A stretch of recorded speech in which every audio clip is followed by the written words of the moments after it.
Hi everyone, welcome to the weekly politics show. I'm Councillor Premier with co-host Councillor Andrew Ridge. So in this show, we're going to talk about the Brick Lane protest that happened last Sunday, the March for Brick Lane, and then we're going to move on to the overview scrutiny away day, where Andrew's going to explain what happened and how residents could get involved in the process. And then we're going to move on to the Cladding Scandal conference that happened, where Andrew attended, and various elected representatives, which is causing a lot of issues amongst a lot of residents. And then finally, we're going to talk about the lack of water pressure in many parts of our borough and what Thames Water are planning to do, which is going to cause a lot of disruption, I think. So we're going to go straight into a break. After the break, we're going to go straight into the big march in Brick Lane that happened last Sunday. So we're going to go into a short break now.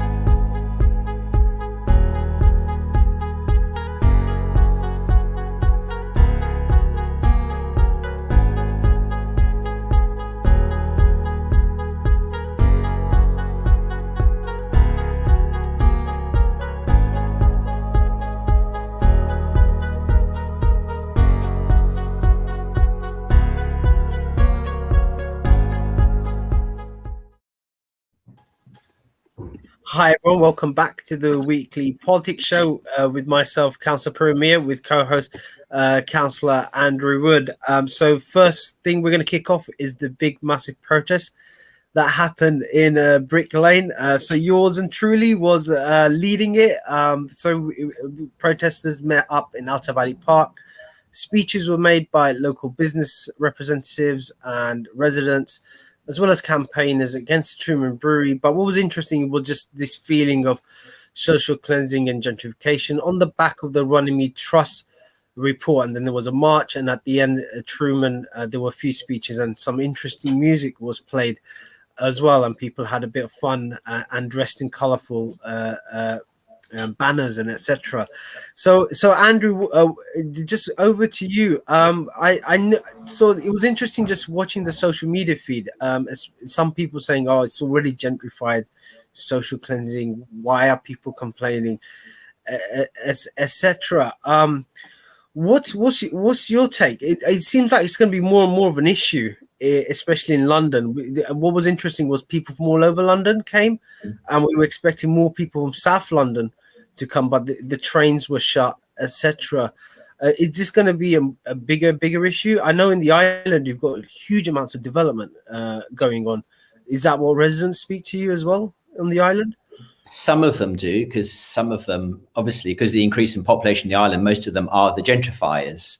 So it is the original sort of population that sort of, has seen, enormous amounts of change. And I don't think there's many places in the world which have changed as much as Tower Hamlets has done, especially places like the Isle of Dogs and the City Fringe over the last 30 or 40 years.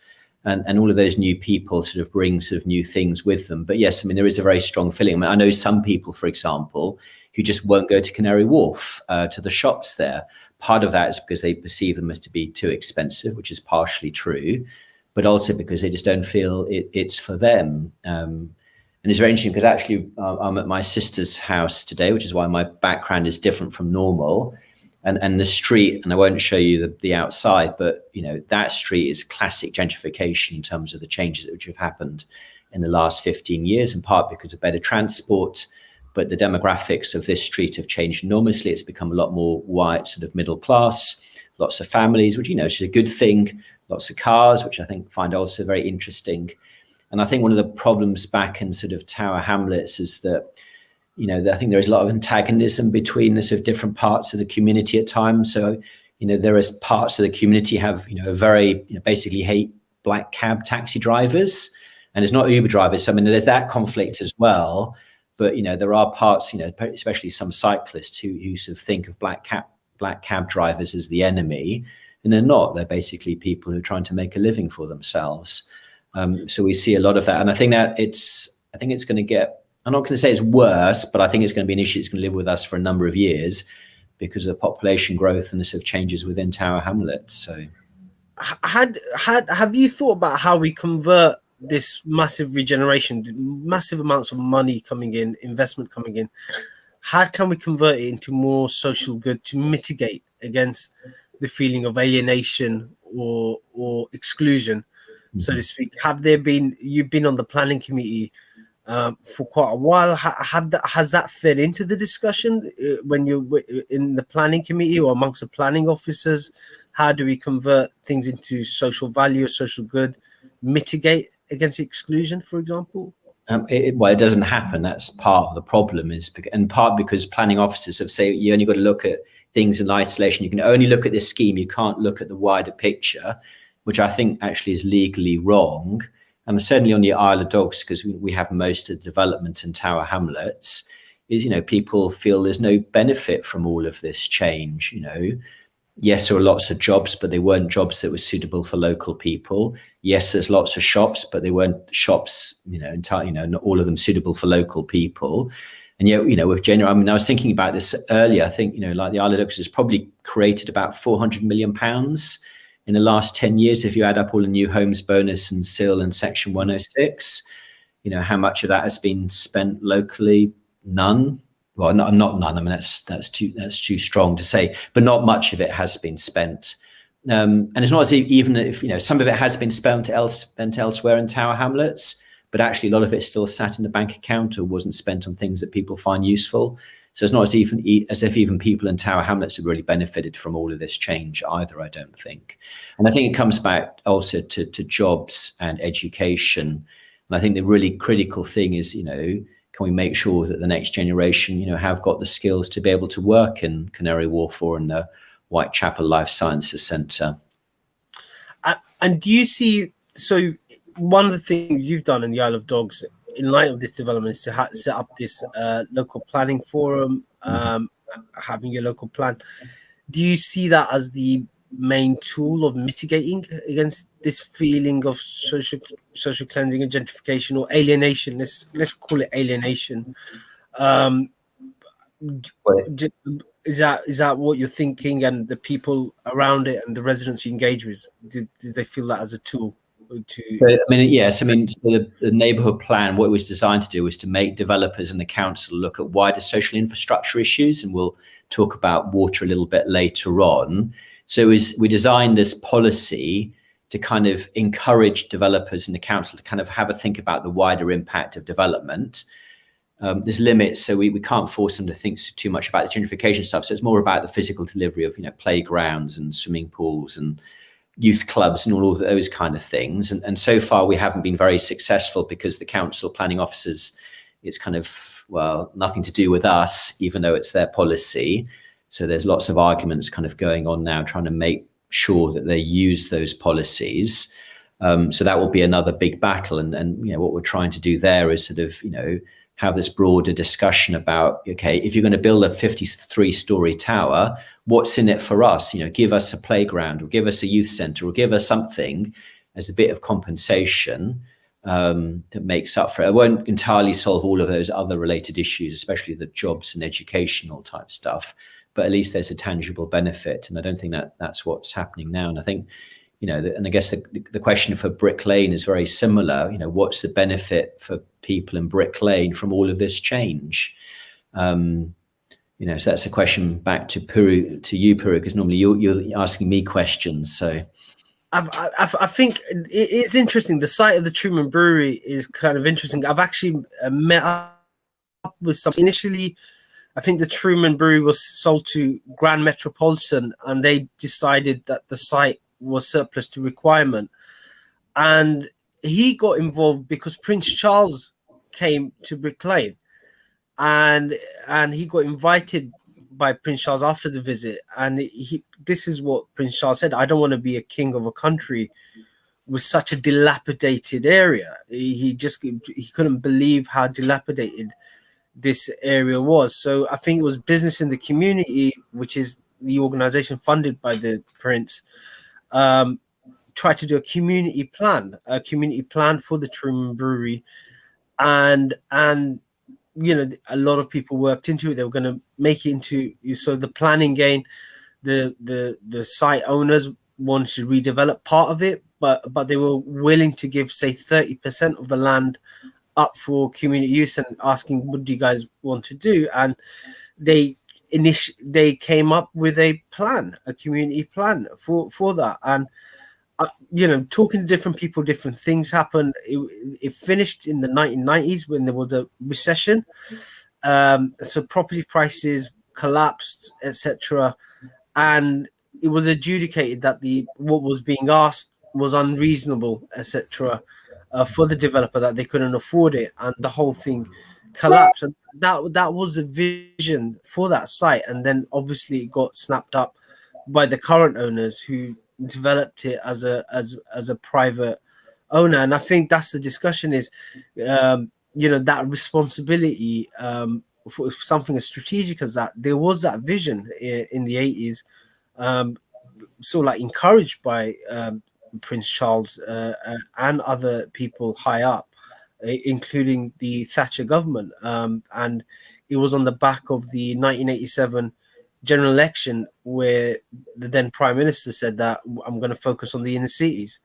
And so everything came together. And so it's interesting that a Thatcher government in the 80s had that kind of vision, and it just shows how much politics has moved, that what she was advocating and Prince Charles was advocating is now seen as radical or Marxist kind of issue today. So just talking to those people, it just shows how much the debate and how much the thinking in Tower Hamlets has moved. And the idea is to revive that kind of thinking and get the owners to actually have that vision, that they do have that responsibility, and it's kind of like a win-win situation, rather than sort of like part by part develop it under stealth, and then in the end you end up with something that could kill the area, so to speak. And that's what the campaign is asking for, a master plan for the area. So as far as I know, there is a community master plan that's being done by an architects group called Assemble. So they're like a community architects. Interesting, the GLA are happy to fund it, but Tower Hamlets Council is objecting to them being funded.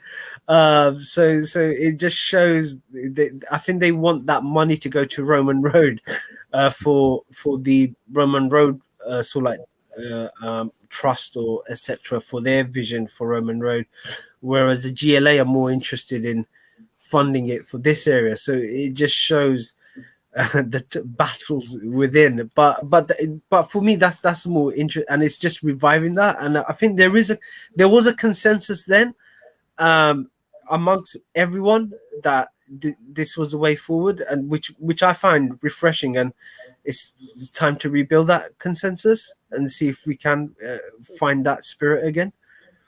No, I think that's a good point, because actually Brick Lane is a London asset. If you think about how important it is for London's tourist industry, or just tourism generally, or people from across London wanting to go somewhere on a Sunday, lots of people from across London will go to Columbia Road Flower Market and then go to Brick Lane.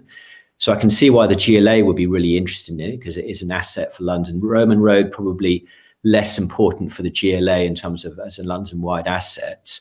And maybe that's something to exploit as well, as the GLA's interest, because they will have an interest in this as well. Yeah. They don't want to lose what's unique and special about Brick Lane, because it'll be part of London's tourism agenda, which is a very important source of jobs and income. So the other interesting thing was the Mayor of London's office heard about the campaign, and then they contacted Tower Hamlets Council and say, look, what's happening? We need to, and they're happy to support a community-led initiative. So it just shows kind of like the disjoint and the myopia locally, whereas people outside see the strategic value and see the strategic threat as well. And they've done it in a way that the site is too small to be called in by the Mayor of London. So it was very strategically done, and that's why the campaigners are saying, let's have a planning brief, a master plan for the entire site.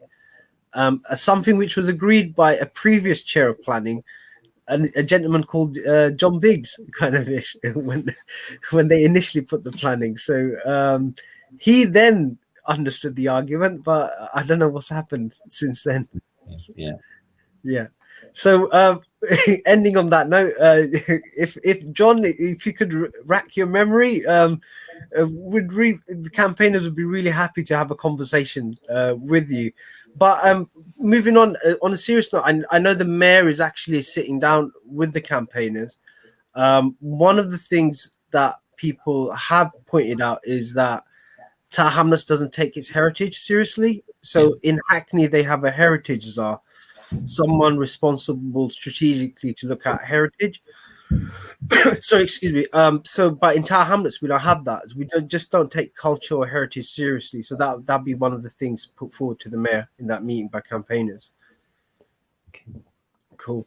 So we're gonna. That brings us to the end of the Brick Lane section. So we're gonna go into a short break. After the break, we're going to discuss the overview and scrutiny away day. So now questions are going to be fielded to Andrew, who's going to be part of the process, where Andrew's going to explain what happens and how residents could get involved. So join us after the break. It gives them something to look at. It gives them something to look at, and it makes them laugh. It makes them laugh. So that's why I do it. Oh, and it could be a really good pickup line as well. Ladies who ask, "Hey, excuse me, so why are you wearing something so colorful?" I mean, hey, you can always have something up on your sleeve. I mean, got me thinking. You want to stand out. Why do you want to stand out though so much, especially with these kind of shirts when you're riding? There must be a purpose behind it, right? Well, when you say a purpose, Nick, what I do, I wear the shirts, mainly one because they're nice and bright. So they make me visible, especially if I'm riding on the road. Okay. But that's very important, right? Because you want cars, very important. And also, like people see me in like calves, and perhaps I shouldn't be saying this on here, I suppose, but in the bar afterwards. All right. And it gives them something to look at, and it makes them laugh. It makes them laugh. So that's why I do it. Oh, and it could be a really good pickup line as well. Ladies who ask, "Hey, excuse me, so why are you wearing something so colorful?" I mean, hey, you can always have something up on your sleeve. I mean, you look like a guy who would do. You know me too well. You know me too well, Nick.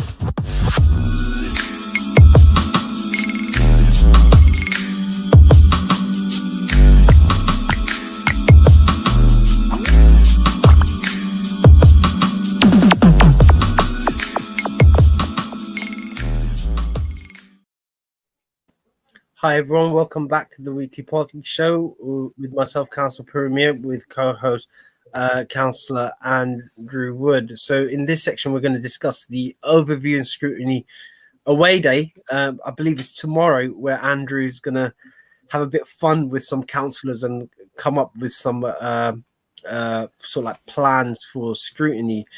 What happens in these away days, Andrew? And just explain to our listeners and viewers what this involves and what's this about.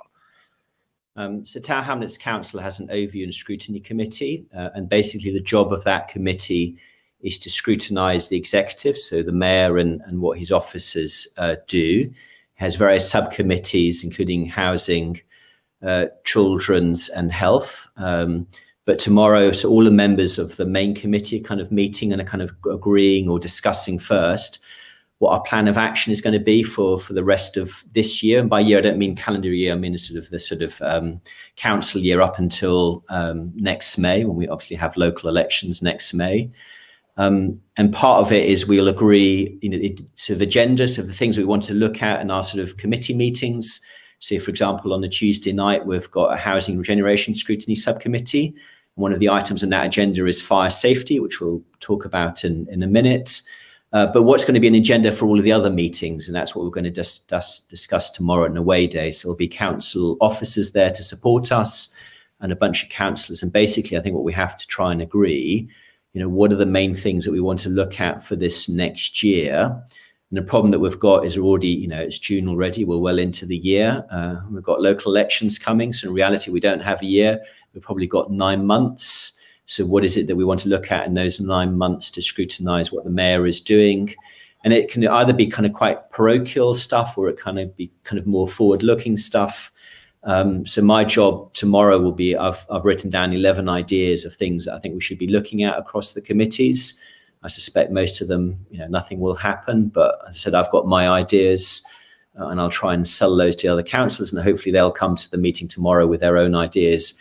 And at the end of that meeting, we'll have agreed a work programme for the year. And the other thing I should say as well, is not just the main committee meetings, is that we can also do like challenge sessions. So we can pick a subject and set up special meetings and go into more detail. We can invite people to present. So, for example, a few years ago, we had a challenge session about how you set up new schools. So we had the Regional Schools Commissioner come down. We had some people from the educational field present to us as well. And at the end of that was then a written report, which went back to the Overview and Scrutiny Committee, kind of explaining what the issues were and the recommendations that we were going to make. And that's kind of what's going to, as I said, what's going to happen tomorrow is we're going to agree what that program of work is going to be. And unfortunately, what's going to happen, we're going to run out of time. But one of the things I'm going to say tomorrow is it doesn't mean that we can't start a piece of work this year and maybe finish it next year. Obviously, some of us councillors may not be around next time, but I think a lot of the issues are going to be common. So, stuff that we think is important this year, I'm pretty sure councillors next time around will think is important as well. And that's one of the things I'll be trying to do tomorrow as well, is sort of get us to think long term rather than just what we're going to do for 9 months. Yeah, thinking about long-term proposals from Overview and Scrutiny, and just speaking to the mayor privately, I think the work that was done by the previous chair of Overview and Scrutiny, Dave Chesterton, on parking, just looking at the issues of parking and finding out the problems that we have, was seen as a valuable piece of work. And that was kind of like a very long-term work where he just did a deep dive, and that had a massive impact in terms of policies, and we're seeing some of that at the moment. So there are long-term things that scrutiny can look at that will eventually have an impact. Just to let your let listeners and viewers know, do you have are you given a lot of resources? I know that's like a lot of officers to help you, or is things very limited, so you're working with a small amount of resources, trying to, like a Cinderella budget, so to speak, try to do a lot with a lot of less resources? So we have a couple of council officers who support us, and some of them work in a directorate which does other work as well. So they're not 100% focused on us, but we do have some support. But one of the problems we've got is, we've got maybe 4 or 5 meetings left for each of those committees. So there's a lot of work preparing the agendas and sort of doing all of that work. So it is a perennial complaint that we don't have enough support for all of the things that we want to be able to do. So that is a limiting factor, but it's not the case that we have no support either. So it is a question, but actually time is really the main problem. It's less officer support. It's a time of councillors to be able to, to attend these meetings, attend the challenge sessions, and then pull it all together. So that's really the main problem, because there's lots of other stuff kind of going on. But like with everything, it would be better if we had more resources. But I think it's probably the members' inquiry system, I suspect, where there'll be more pressure to increase resources, because there's been lots of complaints from councillors recently about our inability to get members' inquiries answered quickly. And there's been some conversations kind of going on about that in the background, because also the system changed. So we may want to sort of go back to the old system, the old ways of doing things, which was much more efficient than the new system. So I think that's an area where I think as councillors, we're probably more concerned about the lack of resources in that area. So, and how can residents get involved in this process? Do they contact yourselves, the councillors on Overview and Scrutiny? Have you had residents contact? How do you as councillors decide basically what you want to look into? How's that process done, sort of it? Well, the good thing about tomorrow is we're all in the same rooms, we're all kind of debating the issues, and it's up to us to kind of make arguments. But at the end of the day, decisions are made by the chairs of the relevant subcommittees, which is why the chair, the position of chairs is so important for those positions, which is why every year I apply to be chair of Overview and Scrutiny, because obviously that helps set the agenda. So it's a mixture of backbench councillors like myself trying to push issues, So one of the issues I want us to, focus on is, antisocial behavior, our CapEx budgets, because every year we always underspend our CapEx budget. So therefore we're not delivering as much infrastructure as we could be. And I said there's a number of other, and I'll put this on Twitter later. I didn't have time earlier today. So I'll put on Twitter sort of my top 11 items. Yeah, so if you've got any ideas or comments, just sort of, just send something through to Councillor Purumia, myself on social media. Meeting starts at 10 o'clock tomorrow morning. So there's a little bit of time left. But, there's still opportunities, to present ideas later on as well. This is not the end of the process tomorrow. And then does this plan get published sort of ish? So you've had the discussion, you probably had a brainstorming session, you might have a whiteboard, someone taking down suggestions. Then I presume officers are there to record everything. And then what happen? When would this be published, or when would it be announced that this is what we're going to work towards? That's a good question.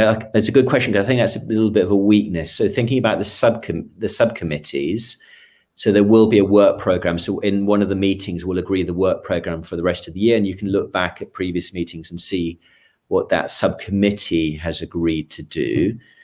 But I think for the main committee, I'm not so sure that we really document it that well at times, because I know sometimes I've been surprised, but something has been agreed and it's kind of gone forward, and I've only then realised when I've seen the invitation to a meeting then sort of happen. Yeah, but actually, as a comment I'll make tomorrow is that we could be more public, and that's one of the things we have discussed a lot. Is how can we engage the public more widely? How can we have meetings? Pre-COVID, the idea was we'd go out into the community and would have meetings in different places, not just at Mulberry Town Hall. Obviously, with using the internet, it's a little bit easier now to bring people in for meetings. So I know on Tuesday night, Councillor Edisham Hack has invited 2 local residents to speak at the fire meeting. So that's a lot easier to do now. And I know that's always been one of our agenda items is how can we involve the wider community more in this process? And I should say as well, as also an Overview and Scrutiny Committee, there are also kind of 2 members of the public who've kind of been recruited to kind of act as sort of our helpers in this process as well. So it's not just councillors who are on this committee, there are also members of the community as well. Cool. Well, it's going to be an interesting day tomorrow. How long does the meeting last? Is it like a 6-hour meeting, or is it like a morning meeting? Well, we could easily do 6 hours, but no, it's 10 a.m. to 1 p.m. I think last year I seem to remember we had 2 meetings. I don't think we did it in one day. This time we've only got the one meeting, and looking at the agenda, a lot of it's been filled with council briefings, and I'm not sure that's entirely useful because by now, I mean, one of the good things is all of the councillors in that committee, they've been councillors for 3 years now.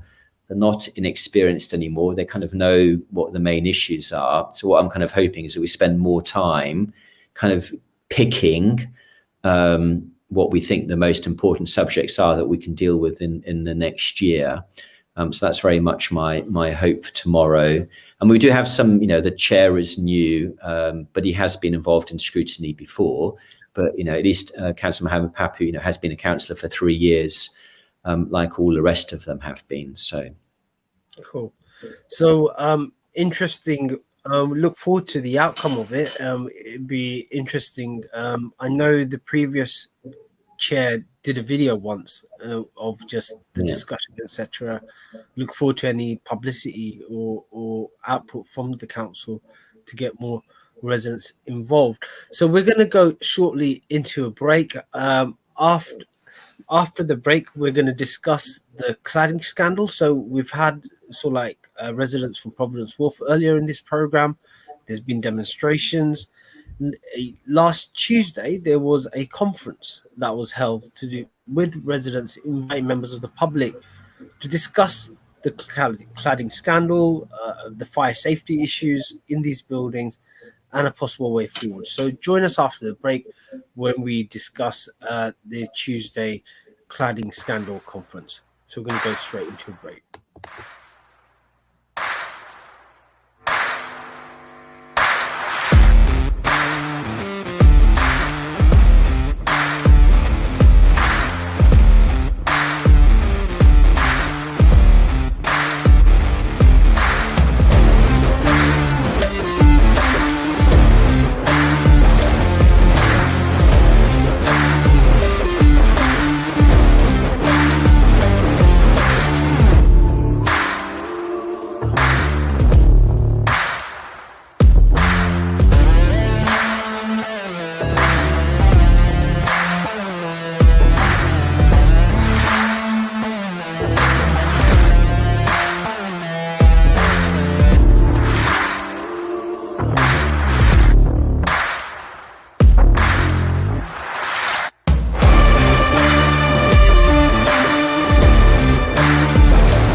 Hi everyone, welcome back to the weekly politics show. I'm Councillor Premier with co-host Councillor Andrew Wood. So in this section, we're going to discuss the cladding scandal, the ongoing scandal with unsafe buildings, especially cladding, where the owners, the leaseholders, have been have to bear the brunt of the cost of buildings that they were missold, you could say. So there was a conference and Andrew attended it. So, and Andrew, tell us more about this conference. Who was it? Who organized it and who attended it? First question. So what's been really interesting about the sort of the crisis over sort of building safety is how much of it has actually been led by residents themselves. So this session was organised by the London Cladding Action Group, a group called Friends in High Places that I'm involved with, Tower Hamlets Justice for Leaseholders, and an organisation called Leasehold Knowledge Partnerships, and it was titled Tower Hamlets Building Safety Conference. And the main purpose of the meeting was to discuss the current building safety crisis and possible solutions. And basically what they did is invited a bunch of politicians. So we had John Biggs, the Mayor of Tower Hamlets, speak, Umesh Desai is the Assembly Member, Rushnara Ali is the Member of Parliament for Bethnal Green, Councillor Rubina Khan was there, and then about 100 other people as well were attending, and then obviously those people. And I said that what's really interesting about this whole process is that, in effect, residents have kind of not really had anybody to go to. So what they've basically done is form these self-help groups that have become more and more organised over the years. Some of them are actually formed to deal with leasehold issues, even before Grenfell. So Friends in High Places kind of started mainly dealing with leasehold issues and then got more involved in fire safety stuff. And I think one of the reasons for that is they don't feel like they've had much support from government, local and central government. So if they've had to kind of do things themselves. And what they try to do with this meeting was obviously to invite the politicians and get them to speak and try and make commitments about kind of what they would do. And had a very good attendance, had all of the top politicians. And also, I forgot to say, Councillor Eve McQuillan was also there and speaking as the responsible cabinet member as well. So normally when we going back to my training day as an activist, one of the things we were taught is if you get politicians in the room together, don't let them leave without getting firm commitments. Or what we used to do, we used to have a massive pledge card, and they used to have to physically sign it, and then you remind them at quarterly meetings, you've signed this, where are you with your pledge? Were there any firm commitments that were the politicians asked to sign up to any firm commitments? And if so, what did they agree to do? So there has been a separate meeting where at least one of those groups, working with each other, they've come up with 10 ideas that they want Tower Hamlets to commit to. And I know there's been separate meetings with Mayor John Biggs as well. I think this session was kind of like getting their public support. And reality is most of this is central government responsibility. It is central government who have to open up the purse strings and change the rules. So, yes, there are things Tower Hamlets Council can do, and they can be more proactive in some areas. And far and away, we have, twice as many affected buildings as any other local authority. So we got 293 buildings that applied for the Building Safety Fund. And the next highest local authority is Manchester with 144. So we are, this is, at the very top of the tree in terms of this being an issue for us. But no, in that meeting, there wasn't sort of, forcing them to make public commitments. But clearly, the politicians were hearing from residents and all the problems that they've had, and getting questions from them as well about what they can kind of do to help. Water pressure was discussed, which we'll talk about later. Things about fire brigade ladders, that the tall ladders are not located in Tower Hamlets. Is there anything that Tower Hamlets can do to help with that, and a bunch of other stuff? But I think in terms of the first real action item, it will be on Tuesday night, because there is the meeting of the Housing Regeneration Scrutiny Subcommittee that I mentioned earlier. And Councillor Ehtisham Haq has organised at least part of that meeting to focus on fire safety. And hopefully the output of that will be like an agreed action plan and things that we're going to work on over the next year. So hopefully that will produce some results. But no, there's still work to do in terms of getting politicians to commit to actually doing stuff. Because part of the problem is it's very easy to pass the buck on to somebody else for lots of these problems. And it's only when it's like Tower Hamlets homes, that's when the council themselves are fully on the hook in terms of getting a response to the issue. So in terms of this forthcoming overview and scrutiny committee, who from the council are you going to hear from? Are there going to be any lead members attending this session, or officers? And if so, from which department? Has that been finalized? No, I don't think. Well, I'm not sure. I haven't seen the detail yet. And I think part of the problem is that the original plan is that we were just going to focus fully on fire safety in this meeting, and therefore would have all of those officers and cabinet members. But because we were unsure about when the London Fire Brigade report from the fire at New Providence Wharf was going to come out, we weren't sure it was going to come out in time. Actually, in the end, it did come out, some weeks ago, so it will be referred to. So I think Tuesday night is really the start of a process. It won't be the end. It's more about kind of hearing from residents. So one of the residents from New Providence Wharf will speak. One of the residents involved in Friends in High Places will speak. And I know that she's got a list of 10 recommendations. I know she's going to mention quite a few of those in her speech on Tuesday night.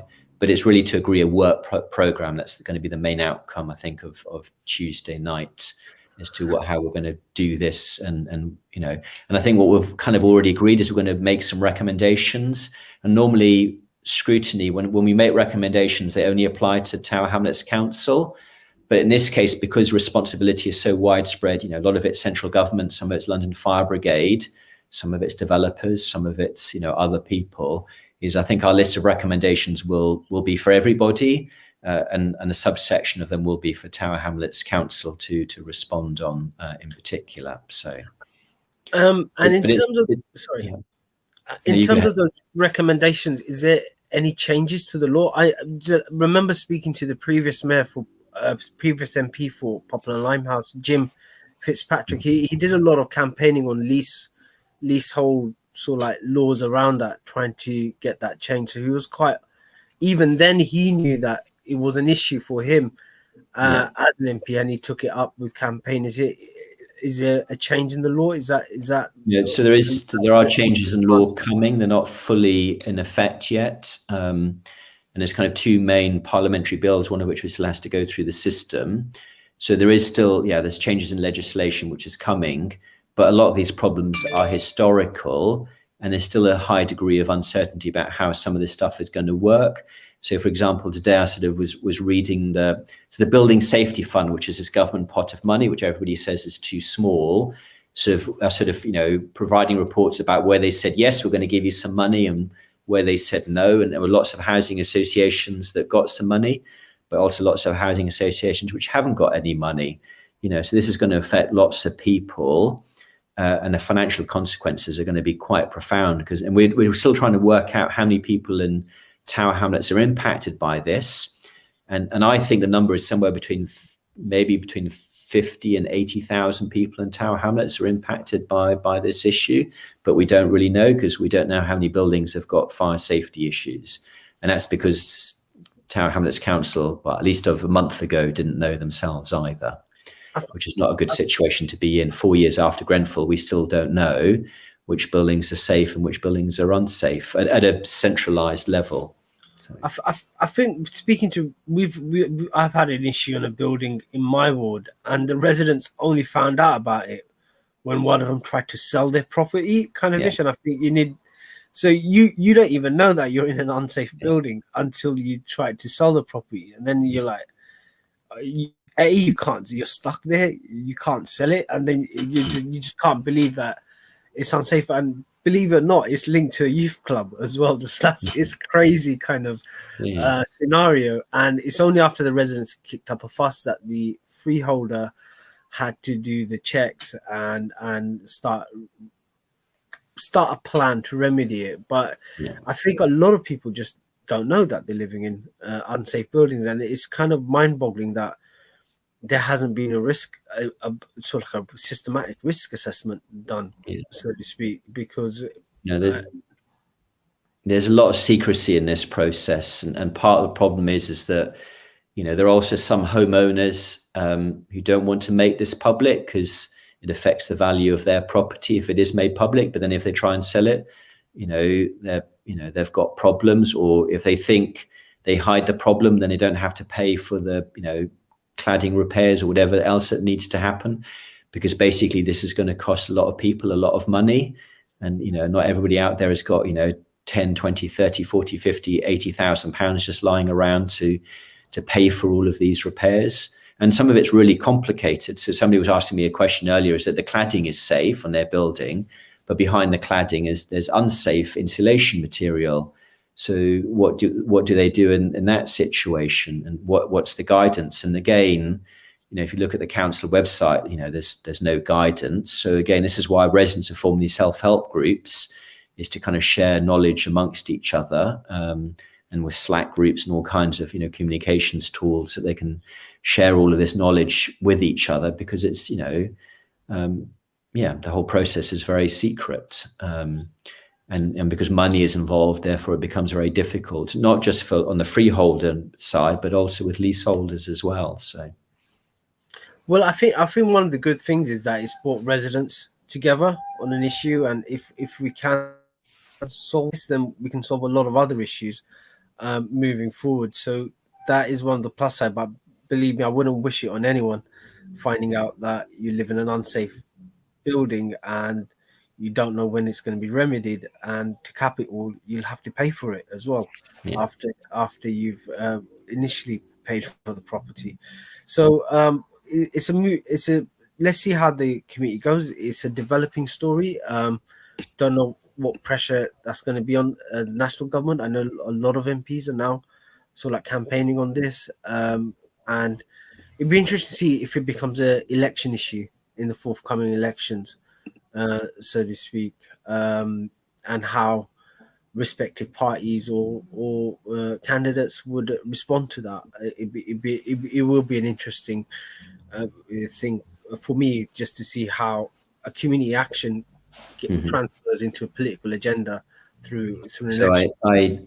I know that one of those groups I was talking about, because they were discussing, and I was making the point that there's 10 months away until next local elections, so they have a lot more power now than they would have had 2 years ago, and they'll get more power as they get closer to the elections. And then somebody asked me a question, and this is a bunch of middle class flat owners on the Isle of Dogs, should they go talk to Lutfur Rahman? And my answer was yes. I mean, they're going to talk to John Biggs first, but if they're not happy with the response, and they'll go talk to Lutfur Rahman, because he's the other mayoral contender who might win. And I suspect Lutfur Rahman might say yes to some, because what they're asking for is there's not out of this world. They're asking for quite basic stuff. So I think yes, it could be get involved in the politics next May potentially. Well, interesting space to watch out for, and also be interesting how many other community groups with other community issues. If you got an issue, have a look at this as a case study, and put a group together and see and get a bidding war with the politicians. It'd be interesting to see what the result is going to be. And we're happy to give platforms to these community groups to air their issues as well, because we're interested as well in those issues, and that's part of the purpose behind this program, is to give platform to community groups to air their issues and get the politicians to hear them. So we're going to go straight into a break. After the break, we're going to look into the water pressure issue, or the lack of water pressure in certain parts of Tower Hamlets, and what Thames Water are planning to do. So join us after the break. We're going to go into a short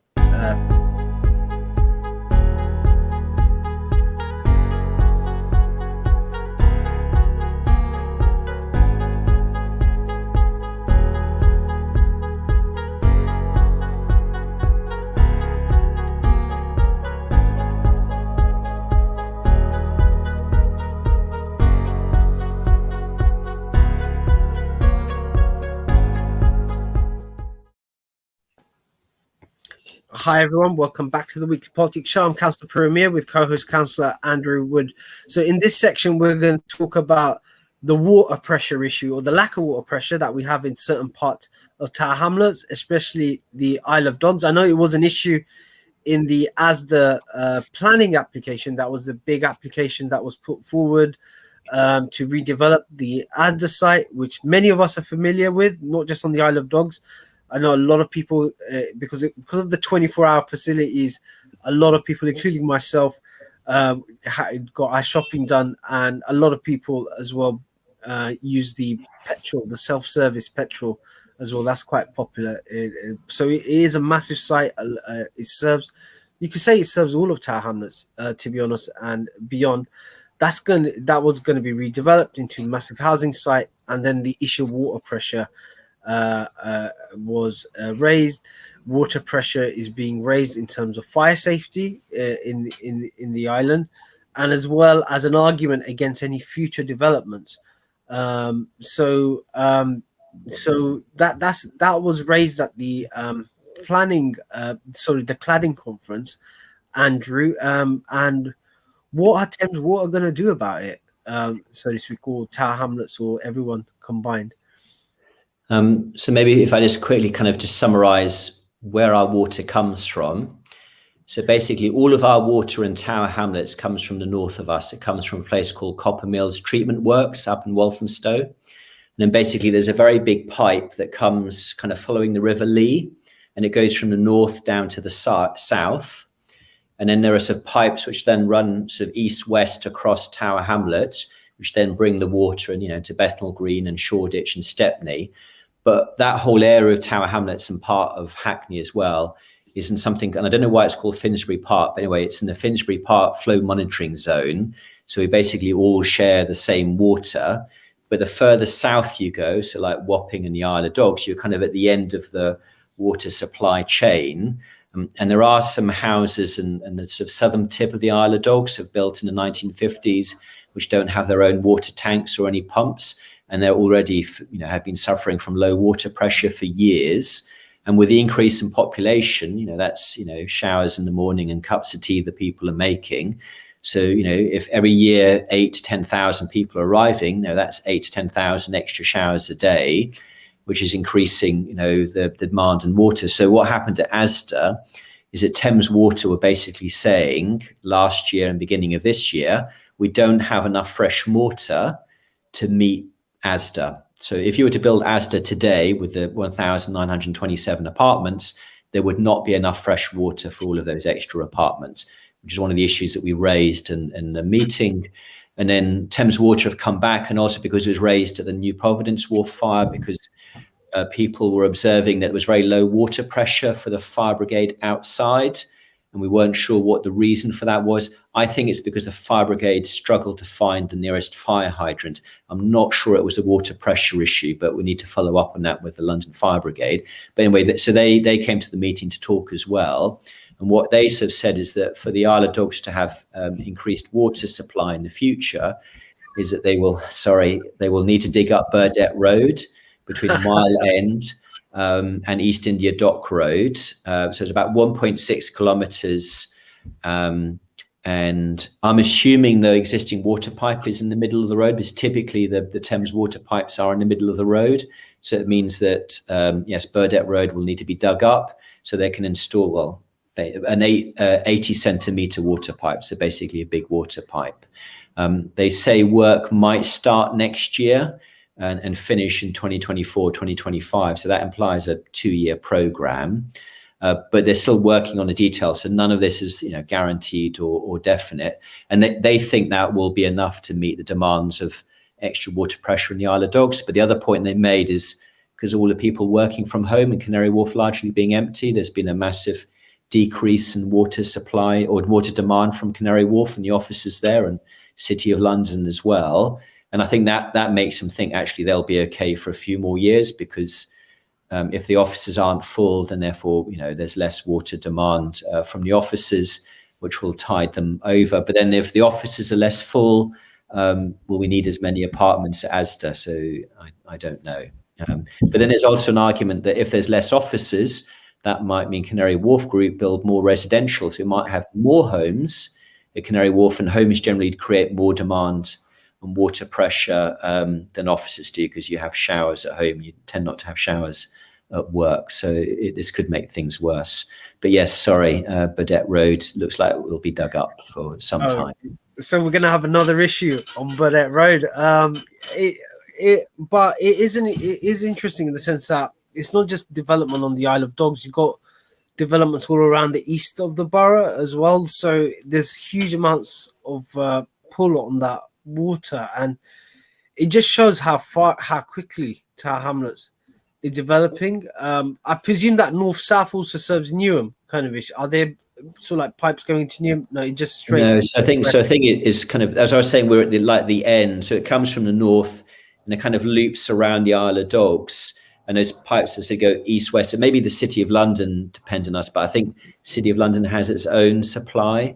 So I'm kind of looking at a map that Thames Water sent me, and it's basically the Finsbury Park flow monitoring zone area, which I assume is the same area from a flow point of view.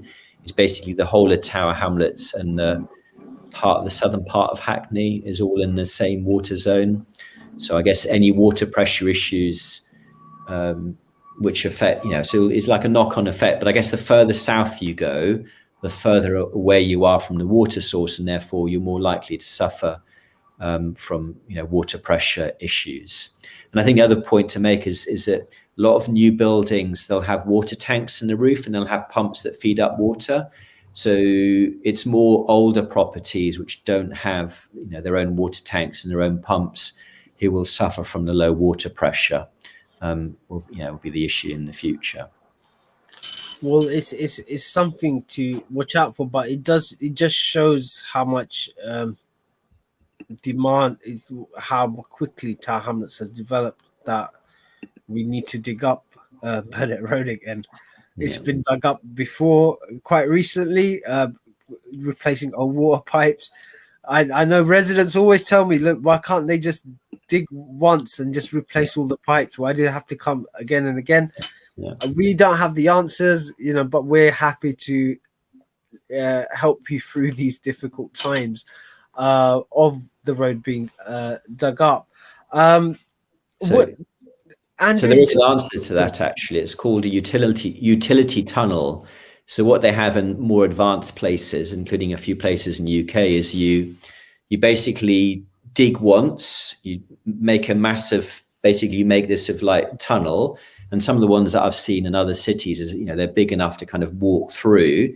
And basically what you have in that tunnel is kind of like racks up here for the fiber optics, and then racks up here for the electrical cables, and then the gas pipes, and then the water pipes. And because the tunnel is so big and it's got space to walk through it, if you need a bigger water pipe, you just thread it through. If you need more fiber optic cable, you just thread it through. So you basically dig once, and then once you got utility tunnel in place, you never ever have to dig up the road again.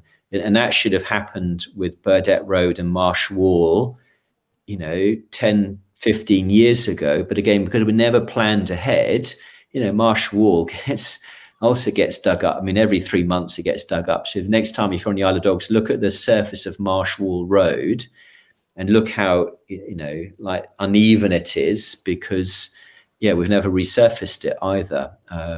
So it's just a complete mess. And there are people who've made a very good living. I've met one engineer who basically said, I've spent 30 years of my professional life digging up Marsh Wall Road. So, it's a job creation scheme for the engineers, but it's not good for local residents to keep doing these things. And again, it comes back to, we need to plan ahead. We've known for a couple of decades now there was massive growth coming on the Isle of Dogs. And, Wapping is not just Isle of Dogs and Lee River, and, and there are other areas where there's been lots of growth. So we should have done this, 20 years ago, and then that would have been it. I think that's a problem of growth. It's kind of an interesting problem to have as a local authority. And I think just speaking to councillors who were there at the beginning, I think people were just mesmerised by the amount of growth. Tower Hamlets Council had huge amounts of surpluses. It was nice, and I don't think anyone did any hard thinking. And it's only when you come across difficulties where you're actually forced to actually think through things. And I think we've been coasting for decades, I think, in Tower Hamlets. And I think this is the first kind of period where we're having to actually think things through. Is sort of like, I was talking to a council officer in 2010 where they said that austerity wasn't going to happen. They were saying, oh, you know, governments always say they're going to cut spending, and then come an election cycle, they back off, kind of ish, and we should just plow ahead. That was what was the direction at Tower Hamlets Council in 2010. Just plow ahead. Don't worry, government's going to back off. And 10 years later, we're facing the consequences of that. So I think we do need a bit of strategic thinking. I'm sorry, residents in Myland, you're going to have problems. I'm just hoping that they dig up the road in the autumn next year, not in the spring, personally. But that's my personal wish. Thames Water, if you're listening, please delay it after the summer, so we as elected representatives could concentrate on things that are important to us before we move on to dealing with those issues that you've created for us. But we're near the end of our program. And Andrew, is there anything interesting coming up in this week? I know they've cancelled the development committee meeting.